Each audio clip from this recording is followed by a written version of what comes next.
Welcome to this explainer. Today, we're zooming in on the 2026 World Cup. But look, we're not going to sit here and talk about tactics or star players or, who's favored to lift the trophy. Instead, we're unpacking something completely hidden right beneath the surface of the tournament schedule. It's honestly fascinating because, as you'll see, we're actually looking at a gripping physiological thriller just completely wrapped up inside a massive logistical nightmare. Let's just hang on this staggering number for a second. 3,200. Literally 3,200 miles. That's the straight line distance between Mexico City and Vancouver. And here's the kicker. During the 2026 World Cup group stage, some teams could be asked to be in both of those cities within just a 72-hour window. And obviously, they aren't just traveling between them, right? They're being asked to play highly competitive world-class football matches in both. Which brings us to the ultimate question. What actually happens to a human body when you ask it to do that? Think about it kind of like a brutal business trip. Imagine you just finished a high-stakes, incredibly stressful presentation at work. Then you immediately sprint to the airport, board a 6-hour flight, land in a totally different climate and altitude, sleep terribly on some lumpy hotel pillow, and then you have to deliver another massive presentation 72 hours later. Now just imagine that presentation is a World Cup match, and your legs need to function flawlessly against literally the best athletes on the planet. Yeah, pretty intense. Okay, let's dive into this. Layer 1. The geographical math. Because spreading this tournament across the USA, Canada, and Mexico creates this vast, just stark contrast in geography. It turns out Mexico City sits at 2,240 meters. That's about 7,350 feet above sea level.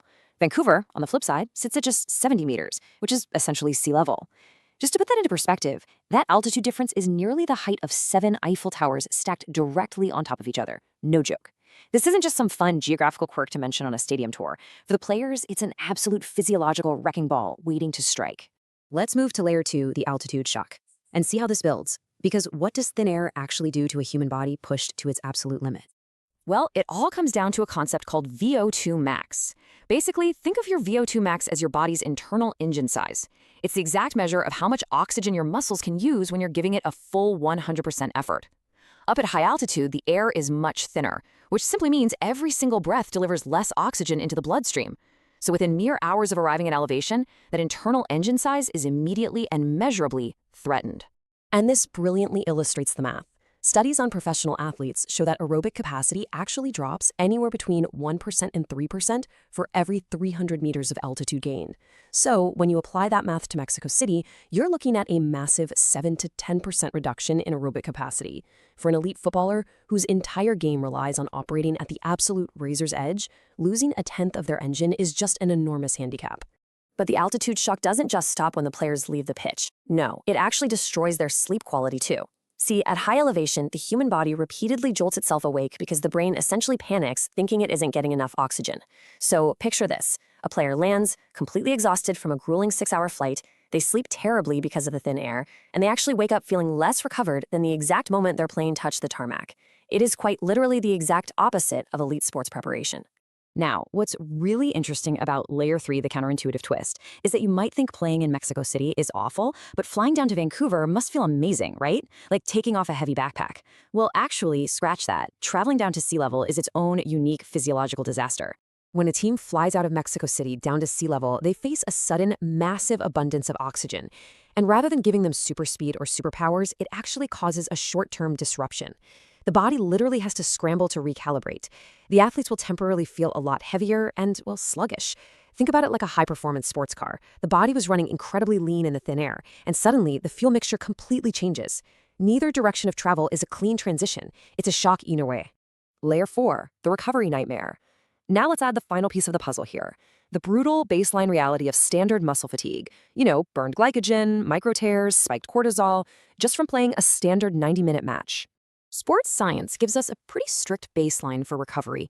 The absolute ideal 72-hour recovery window for an elite footballer requires 4 specific things: rest, familiar food, normal sleep, and absolutely no travel. But a 3,000-mile match day? That completely strips away every single one of these optimal conditions from the athletes. Every single one. So, the crucial point is, this isn't just about players feeling a little tired. It's a compounding chain reaction. You've got flight fatigue stacking right onto altitude shock, stacking onto sleep disruption, stacking onto incomplete muscle recovery. And all of these compounding stresses, they arrive and hit the player simultaneously the exact second the referee blows the whistle for kickoff. The direction of travel matters enormously here.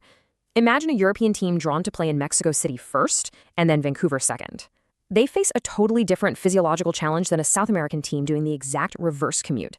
It's the exact same tournament, they're playing by the exact same rules, but there are wildly unequal physical demands hidden entirely inside the schedule, meaning the group draw isn't just deciding your opponents, it is quietly deciding your body's workload. Which brings us to the climax, the ultimate science experiment. Because when we pull back and look at the massive, awe-inspiring bigger picture, we realize what FIFA has accidentally constructed here. By spreading the tournament across these vast distances and wildly varying elevations, the 2026 World Cup is honestly shaping up to be the largest uncontrolled sports science experiment in history. Think about it. You're going to have dozens of elite, highly monitored squads being pushed to their absolute physical limits.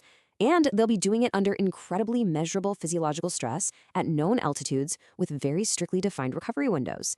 The resulting data from this is going to be an absolute goldmine. While this schedule is, for sure, a pure logistical nightmare for the team managers, sports scientists all over the globe are quietly taking notes.